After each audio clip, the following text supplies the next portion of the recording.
As far as I know, there is only one person in the automotive industry that has a fake Google listing where his house is as a Seinfeld reference.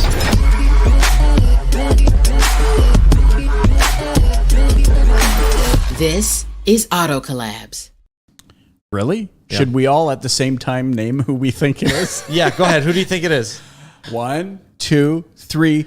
Brian John Kramer. Kramer. I knew the answer to this. I knew the answer. I did too, but I was trying to be goofy. Like, trying to see what Michael was going to say. Did you know the answer to that? Well, I knew who we were doing the episode on, so yes. Well, how do you know I was going to be talking about that? I didn't. I could have just been a left field thing. Well, on episode 0, since we don't start with the number 1 in the United States, we talked about how we were so inside of each other's brains that we finish each other's sandwiches, right? Yeah, I see. See, you haven't seen the movie in long enough. Man, you don't know how many Kids times are I've too seen that old. movie. My kids have been in the play. They've sang the songs. I know it. You were a tree in the background, understudy. No, that gets you arrested when there's kids plays, Michael. But who we're talking about today, speaking of getting arrested, I don't know where we're going with that segment. I don't know if he's ever been arrested, but Brian Kramer, that was the weirdest intro ever. But Brian Kramer is someone who loves a good laugh, right? He's probably laughing along with this right now. Without a doubt. But without a doubt, also, he is one of the sharpest people, like, I know, period. Not in the automotive industry, it's everywhere. Whenever he starts talking, I think to myself, I hope I can keep up. Yeah. And here's the thing. It's unassuming as all get out, right? Because he thinks makes sense to everybody the way he says it. Well, and it's so matter of fact. Like, well, if you read the Carvana report on their latest quarterly earnings call and you're like, skirt, that right? just ended and you already wrote 20,000 words on it. Yes, exactly. Yeah, I think he's unassuming about it, but he's dialed in on his thought processes, and he's someone that really understands how to marry tech to people really, really well, understanding how they dynamically work with each other. You know, when we got the first recording of him doing the metaverse signing, he was not too proud to say, like, people aren't ready for this. Even us, we struggled. And yes, it's maybe on the horizon, but it's way far out over the horizon. And maybe the tech isn't ready. The 5G isn't there. Even the customer, right, recognized that it wasn't right. Right, So, he didn't pretend this is going to fix everything. Exactly. But he's not afraid to get his hands dirty and try something, right? Like, when I had him on my show, we talked a lot about that, and I really think the term for him is pioneer. He is like a pioneer because he's willing to go where no one else has gone before, really.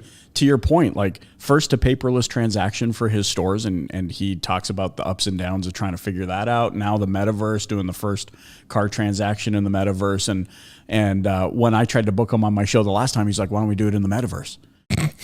I was like, he's not afraid. Yeah. Where I think most people are like, "That sounds expensive." Yeah, well, you know what? If you're playing the long game and you're looking, to your point, to the tip of the horizon, that's the name of the game. And so, for me, he's a real pioneer because he can see that horizon, and he's constantly thinking about, to your point, how to connect the consumer experience to the tech. Well, and I think, you know, what a lot of people, when they see that, they just think, oh, that's so over the horizon. That's not for me. And I think we just have to realize that there are people in business that will always go before. And that's okay, right? That you don't have to just be Brian Kramer and go before and do the newest and greatest and that type of thing. But being aware that he's doing that, pushing the boundaries and seeking to understand it alongside of him, and knowing that he wants you to be there with him is important for every business operator, all the way down to someone that's just entered a business. Yeah. Absolutely. You know, aside from that horizon of the metaverse and, you know, thinking of where we might be going and, you know, putting some feelers out and seeing, he was one of the best operators, especially on the used car side of the business, which is why, if you didn't know, he recently made a transition from being a general manager of a dealership to being the EVP at Cars.com and the GM of Accu-Trade. So we hope you enjoy this interview with Brian Kramer. Ladies and gentlemen, we're hanging out with, if you didn't know, Brian Kramer. And there's not a more aptly positioned line in a disc profile, of which we just found out that that Brian Kramer is a DI. He's not a high D. He's a DI. So we can talk about that. But Brian, thanks for joining us here on Auto Collabs. Thanks for having me. All right, this is gonna be a good crew. Well, look, every time I'm on a Zoom call with Brian Kramer, I'm reminded of how handsome I'm not.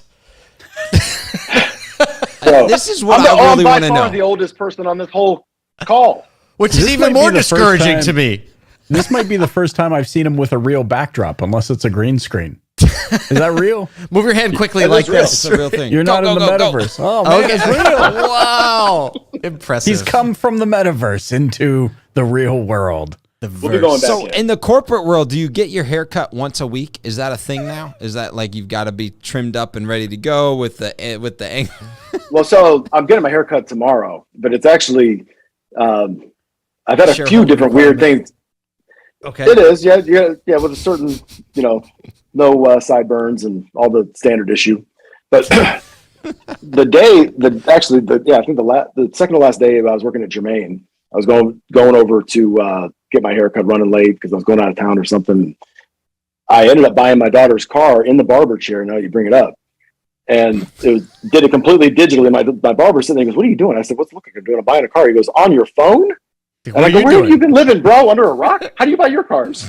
Like, I didn't even know that was even a thing. He's like, I work at a Well, first of dealership all, and I'm buying it on my phone. I don't know. I'm giving sass to the dude with scissors near my head. No, he's only using the what do you call it? The Clippers. The Clippers. Okay. Fair enough. Fair. Actually, I was on the call with Spizak one time talking about the metaverse, and he goes, "What?" He goes, "Brian, can I ask you a question?" I go, "Yeah. What's up, there?" And I keep on muting it, And he said, in the background, "Are you getting your hair cut?" I am. He goes, "I thought so." He wasn't fazed by it. He was just trying to connect the dots. He just wanted to make sure. He wanted to lean in and make sure. Well, so if you But don't that weekend, know, having Brian- weekends off, I almost don't know what to do with my life. To answer your question. So if you don't know, Brian Kramer has recently left dealership world. This is what we're talking about. He was at Germain Toyota of Naples, and before that, spent some time with AutoNation, and has been in dealership world for years and years. Probably 30 plus years at this point, right? Close to it. Yeah, almost 30 years, and has transitioned to the EVP and general manager of, I hope I got that right, of Accu-Trade at cars.com, and so is enjoying weekends to himself and going to Kentucky Derbies and things like that you do when you're an EVP at cars.com. No, they do a ton more. So, Brian, we kind of wanted to hear a little bit about, I know across the interwebs, a lot of people know a little bit of your story, but what's the moves been like since moving out of the dealership into this vendor world? Well, I got a taste, I guess, like you did, Paul, probably when you sold your business and you stopped working. And I sat there and thought to myself, I go, right? But what, the week before you started another business? No, And- I just had a rolling start from one into the other. So I'm sitting there, I'm like, what am I going to do now? Like on Saturday, I'm pacing around my courtyard. I'm like trying to, who can I call? Everybody's like, dude, what are you calling me for? I'm working. Yeah. And I'm like, what do you do on the weekends? And my wife goes, I don't know what you're doing. You got to get out of here. Right. She's whatever like, you're doing. I you didn't can't. sign up for you to be home. That's for sure. Right. So then she said, you got to get an office. So I had to get an office space for she goes, this is just too disruptive. You're distracting It's everybody. I your go, I'm not Saturday even. office. So trying to figure that out. And then I'm like, man, waking up in the morning, I got to be there for the meeting, but no, I don't. I'm like, but then you miss, it's like going to church when you're a dealer, right? And that's like luckily I got to attend Saturday morning meeting, right? Right. So it's like everybody gets, and that's probably what I miss the most is that camaraderie or whatever, or that kind of stuff. But the Saturday morning meetings, so I just go and try to hijack other people's Saturday morning meetings now. Yes.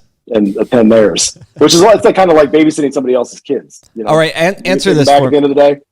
So what is you like? We all like to think we understand the other side, right? And we try to empathize. We're like, oh, I know, right? And you make demands of other people on the other side, and you have expectations.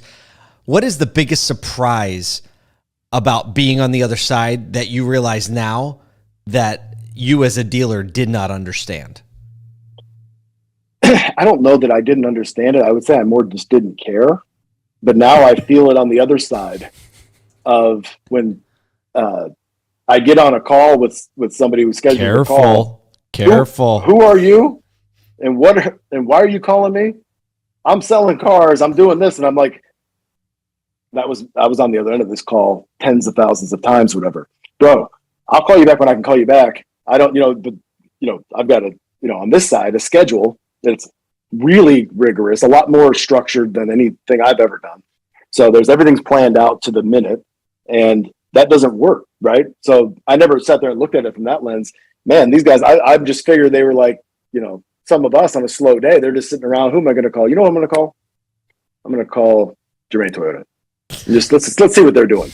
Like like some save a deal training or something, and it's not like that, And then on the other end, I'm like, it's the last day of the month. Do you even know anything about the car business? It's the last day of the month, and everybody's like, and because most people outside of retail don't know that, even my extended family didn't know that for the longest time, and I would get really offended when they would ask me if I'm coming over, for around the holidays. I'm like, are you kidding me? It's December to remember. What?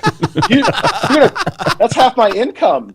Why would I come over to your house to do all these for eggnog? Are you? I'm going ding to dong, bell to bell, baby. This is the time. I think I'm going to sit there. I'll come see you in January, and we can open up. And they get off the phone and they look at each other and they just shake their head. Right. I told my wife Stephanie. I said, she goes, that's why everybody thought you were like a prick for so long. Yeah, that's what you're looking at it the right way, Brian. And I'm like, wow. I never knew any other way, because since I was 16, 17 years old, I'm working, washing cars and stuff. So I've never really experienced anything else besides automotive retail and the rawness of it, right? And looked at it like, like I call it like a civilian, I guess is what I am now. So, the civilian life, weekends off. Isn't that an interesting way to talk? Civilian life, right? I think that's what we're going to title this episode, Civilian Life with Brian Kramer. Let me ask you this, Brian. Let me ask you this. I mean, we were on. It was one of our other podcasts. I think Kyle, you brought this up where you were like, vendors need to stop with the kind of word tracks of like, oh, dealers just need to do this. Now that you've experienced both sides, now that you're on the other side, this is like I feel like we're interviewing Anakin as he's about to become Darth. But you still got a grace period. I got a few months of street cred left. Right. So it's all. I'm strangely telling you, enough, I did this that last perishes year. really quickly. 3 months and 23 days, and when you get to the 24th day, it rolls over. You're done. Yeah, right. It's done. That might have worked back then, but that doesn't work here now. So let me ask you this: as a vendor now, how do you think the narrative needs to shift? What kind of conversations should we be having? What's your approach going to look like to dealer? Is it any different? Is it is it more collaborative? Is it like, how do you approach that? That's a heavy question. So I know. Always is with you. My name is Cirillo. I'm known in 70 countries. He's like, you hear my rip your microphone? chest open. Here's your heart. I'm going to show it to you. So I think that everybody on both sides needs to get a lot more. I was actually just talking to Peter Cooper about this earlier. Needs to get more sincere, genuine, and authentic across the board. Not trying to, as I call it, pitch slapping people. And just, oh, hey, by the way, I got this other widget, and I got this other thing I want to sell you. When you haven't resolved the fuel team, I was Maybe just on that's the the title. Just thinking the exact same thing. pitch slapping. And, Pitch slapping. and just, right? And, oh, here's another pitch. But you haven't fixed my other issue. You haven't fixed, I thought you were going to get the website fixed. Well, no, I'm here. I've got this other product I haven't told you about yet, and we need to, talk about that. So not that everybody's doing that. That's an extreme example, whatever, but no more pitch slapping. And then, which we were just talking about earlier, really being sincere about, even though dealers might want more leads, I wanted more leads, no differently than a doctor over-prescribing medication to somebody. There's a responsibility that we have to not over-prescribe leads and not over-prescribe all this other stuff and say, here, you want more? Here, I'll give you some more. Right? And they're ODing and they're fishing out and on leads, right? I need more. That is How do I smart. get it up year over year? Right? And now instead of that, how about we figure out what's the best use of your people's time? Is 68 email only leads with no cell phone number. And trust me, I've been the guy standing back in the Save a Deal meeting. I don't care. You get on that phone. Don't get weak on me. Don't get weak. If you can't handle it, hand it over to me here. Just take this, email them, and say, I got this number for your trade. What's the best number to text it to you for?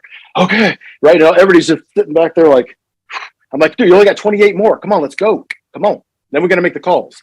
And then all of a sudden they're like, Ross is going through my head. And they're like, no more email leads. I don't want to be in the internet department anymore. I don't want to. What? You think it's just that easy? You can just leave? You can't it's just like leave. Yeah, it's like the mafia. You sit back down. This is going to be looked at. You'll be dead to the family if you do this. Don't give up on us. Just because you give up on yourself, I'm not giving up on you. Pick up the damn phone. And over and over in my trunk with your name on it. So instead of trying to sell everybody on why those leads, hey, it's 2%, but guess what? It's still some extra deals you wouldn't have had. It's incremental business. It's a waste of time is what it is for your people that they can't be contacting somebody else that they do have the contact information on. So it all gets diluted. And it emotionally burns them out. Yes. Lead fatigue. What it is. Here's the problem though. I mean, but here's the thing. We're talking about a huge culture shift here. This is like when you get married and on your honeymoon, you and your spouse are making breakfast together and you realize, why does she flip her eggs that way? That's the weirdest thing. I married a weird egg flipper. So sexy. I married a weird egg flipper. She's been flipping her eggs like this for. That sounds weird. All this talk about D and eggs and all the kind. Right. How do we? Because it's one thing for three bearded dudes and a clean cut guy with hair to be like, yeah, well, we just gotta make better use of our time. What does that look like? Brushes and all that other stuff. That's kind of what's happening after, everybody, my mentor used to tell me, because Brian, just remember this, everybody on an interview, it's very much like your honeymoon. Everybody looks sexy on the honeymoon, but then after the honeymoon, 3 days later, you're like, okay, we got to live together. Now they move my stuff and now this, and whoa, why are you taking up that much of the sink and all these things that go with it. And you got to take care of the leads the same way. I know, but back to the leads. Okay, so listen, it's employee fatigue, lead fatigue. We get into this place where maybe we look at a lead source. I don't care if it's cars.com or Gurus or Accu-Trade or Facebook or your website or anything like that.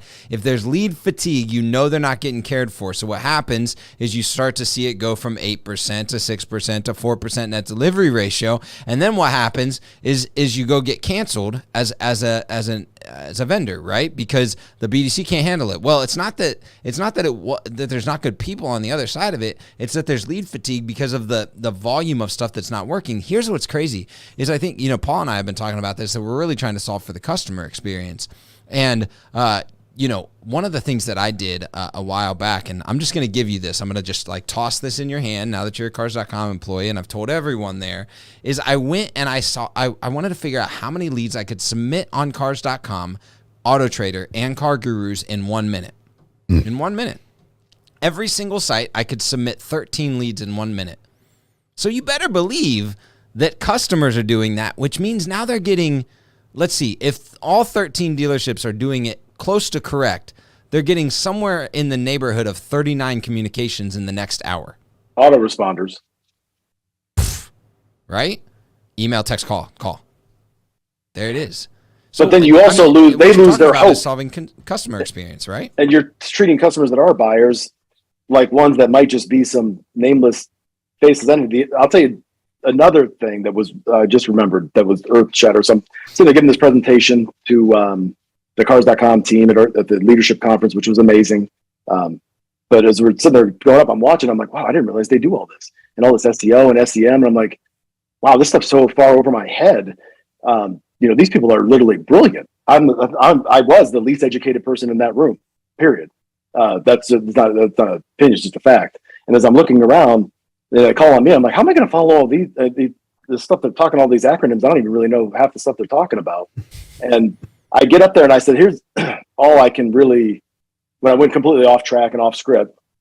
And I said, I don't know if you realize this or not, but you have you're driving, I didn't know you were doing all this to drive all that traffic and to optimize all these things. Do you know what happens when you do all that work and you optimize everything, and then that email only lead comes in a group of other, Mickey Mouse, Donald Duck leads, and there could be somebody who really does want to buy something, but it's just, but also on different parts of the website, we make it optional. You don't have to do this, don't have to do that, because obviously that's going to affect lead count, right? So I said, when they see that, you know what they do? Everybody just debates all the different reasons why that person's not going to buy a car, because it wasn't vetted. Now, conversely, when you tighten up the radius and you do all the things you were just talking about, Kyle, now all of a sudden they're like, these leads, these close at 20%. They believe it's a deal. It's just no differently than pre-qualifying customers. You're pre-qualifying leads. It's the same epidemic that we used to have at the curb, but now it's just happening online. So to answer your question, like that's one of the things, and it needs to change as an industry. And because they said, well, hold on a second. If people see the lead count go down, I agree, but that's why nobody's done it yet, right? Because that's why with digital retail, when I drove over the printers with the FJ Cruiser and crushed them with the, like in the office. Did you really do that? He actually did a video of it. It's amazing. That's amazing. And then texted it to the finance team and said, hey, by the way, we're going You're looking paperless. for your printers. Yeah, you better go digital because they're not there. I traded Pena. Right? He's not playing first base.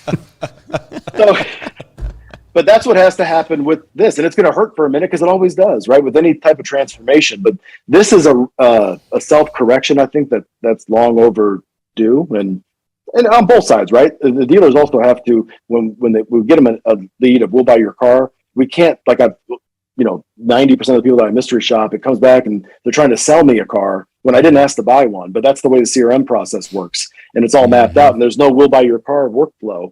So they keep on just pitch slapping me, right? Hey, wouldn't you be interested in replacing it with something? Not really. Oh, right. And then they don't equip the salespeople or BDC to be able to handle that objection. So now it just goes off the rails. You know what that was? Stroke. They're not real. It's not a real buyer. Probably couldn't even get them approved. Market lost or market bad, right? It didn't have all the applicable data and all that stuff. And then all of a sudden somebody puts the heat from the dealership. Hey, why aren't we selling cars? I can tell you why we're not. Look at that right there. It's 6% closing ratio. And if anybody, here's my gift to everybody on this call. If anybody wants to know when somebody's going to cancel a vendor, here's when they're going to cancel it. When it affects their pay plan.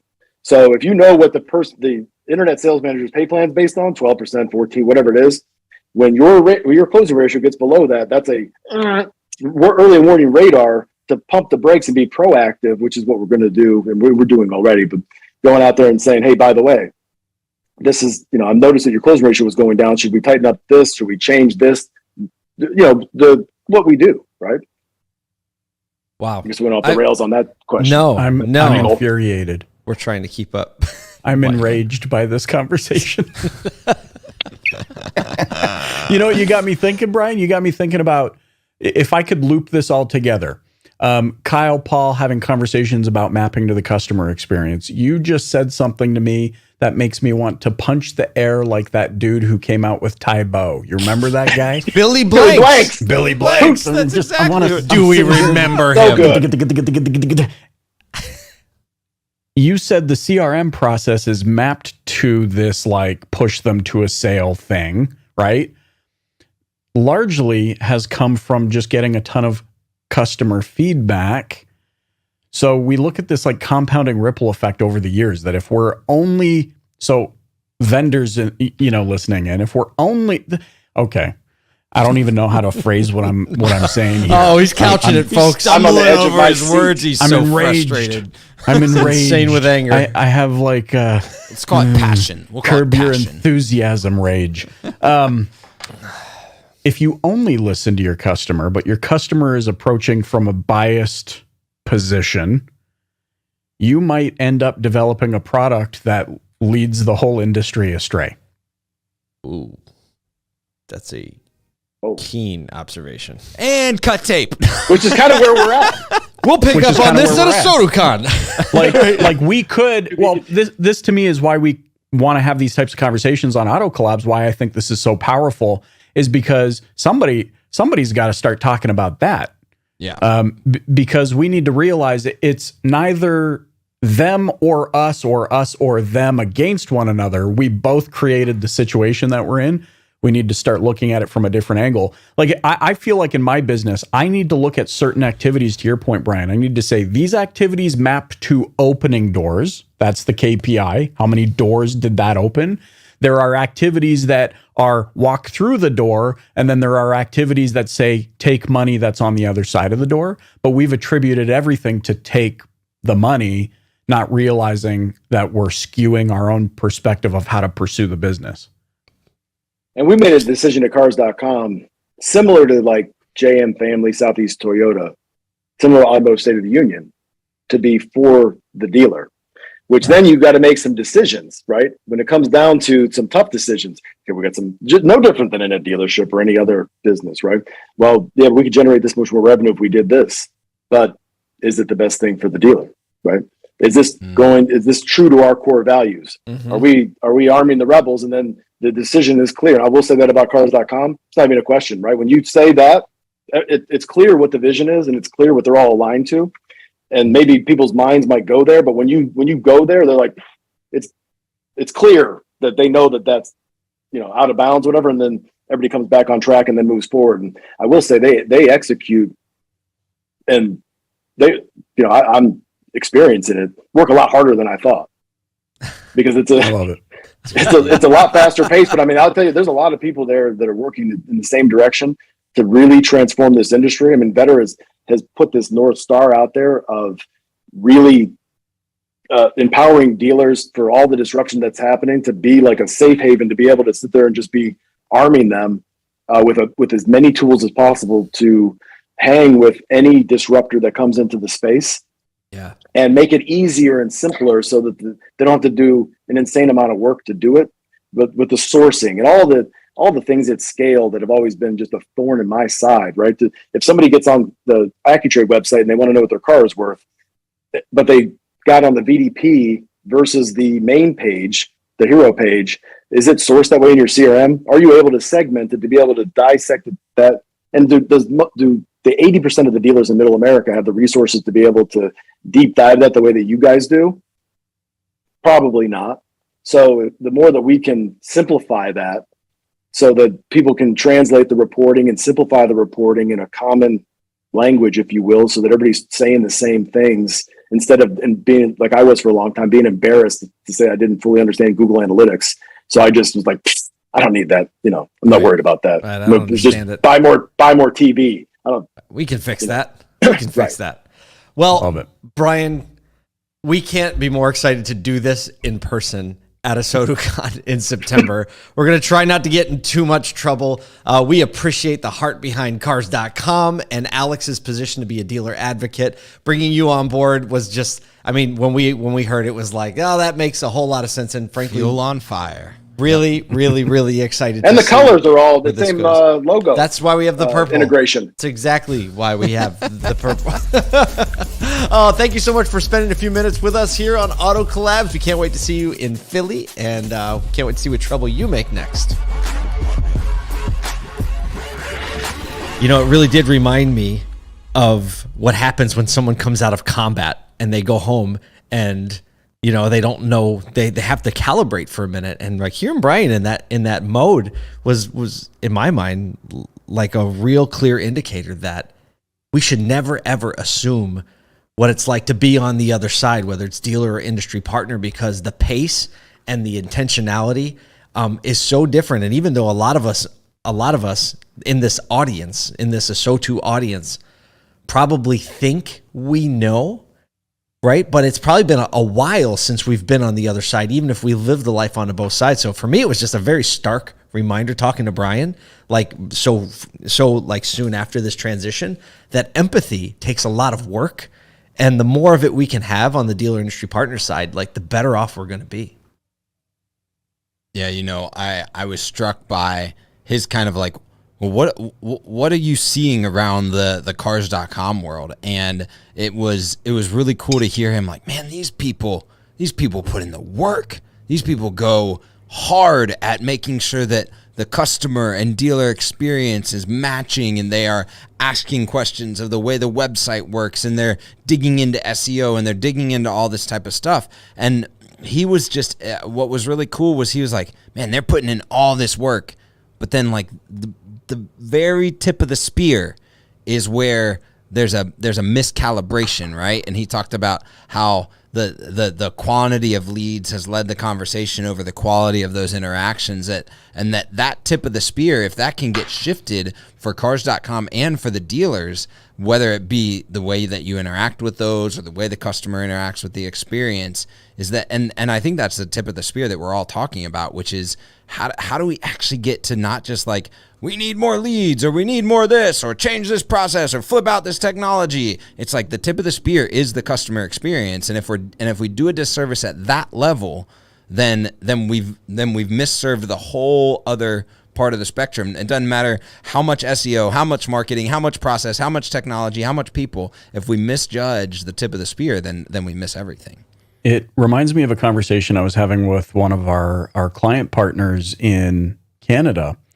He's not only is he a dealer, this is Aaron Lang, shout out to Aaron, phenomenal individual. He's also a farmer. And he brought me out to his farm, like active farmer. There have been times where I text him and he's like, oh, I'm in the tractor right now. Like a real farm, not like I love it. I have Like a a real rabbit farm. and 2 chickens. No. Livestock. In fact, he's got another company, kind of like not a Hello Fresh, but like, I don't want to say Omaha Steaks either. That's probably an insult, but like you can order like butcher boxes and stuff from his company. But when he brought me out to the farm, what I thought was so interesting, and I promise I'll tie this back somehow. He was speaking to me about the important elements of the ecosystem. He's like, we don't use certain pesticides and whatnot because there's a ripple effect that if we do that, then the soil eventually gets like torched or burned up, and it's no good. It doesn't produce the same fruit. Kyle, in talking about your tip of the spear here, I think so often we've gone through years and years and years of oversimplification of both sides of the fence that we talk about in this episode with Brian, that now it's like, oh, just run better marketing. Oh, no, you want better leads? Don't run that, or don't do that. And it's like, no, that's like explaining, that's like saying, you know what, just get rid of clouds. You don't understand the impact of clouds on your day-to-day life until they disappear and never come back. Or you don't understand the ripple effect of like, oversimplifying something as like routine as pesticides on the soil until the crop doesn't grow the same way. And for us in the industry, in our pursuit to like find attribution and understand how things are working, we've gotten to the point where we're like, oh, that's easy. You want higher quality leads? Just don't do that anymore. And now all of a sudden we're seeing Brian from a very different vantage point, who's getting his fingers in the soil from a different, on a different field. And he's like, oh, okay. And I think that vantage point really speaks to this whole, the importance of this Auto Collabs collaboration. I think it was really very, very insightful. Well, thanks so much for hanging out with us. That was our conversation with Brian Kramer. We appreciate you for listening to this episode of Auto Collabs. For myself, Kyle Mountsier, Paul J. Daly, and Michael Cirillo, we will see you next time.